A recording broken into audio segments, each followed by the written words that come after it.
Dear students, welcome you once again to my daily grammar class.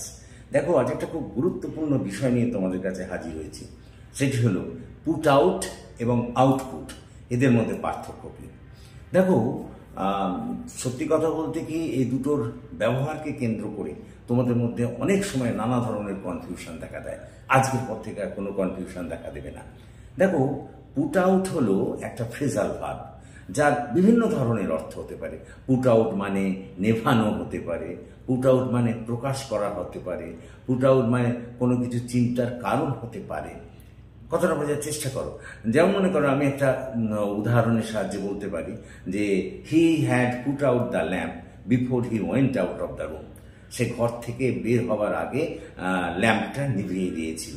তো দেখো এখানে put out কিন্তু এখানে একটা ফ্রেজাল ভার্ব হিসেবে ব্যবহৃত হয়েছে।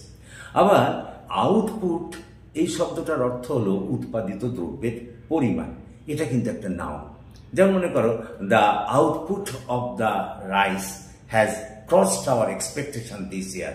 এবছর চালের উৎপাদনের পরিমাণ আমাদের সব আশাকে ছাড়িয়ে গিয়েছে।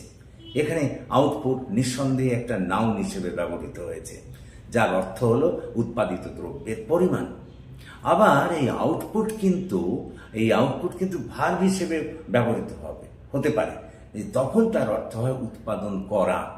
যখন এটা ভার্ব হিসেবে ব্যবহৃত হয় তখন আউটপুটের অর্থ হয় উৎপাদন করা। যেমন মনে করো his hard labour will output his success in life. তার কঠোর পরিশ্রম তার জীবনে সাফল্য উৎপাদন করবে।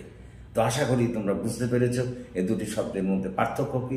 So thank you for watching and listening. So please comment, share and subscribe to my channel.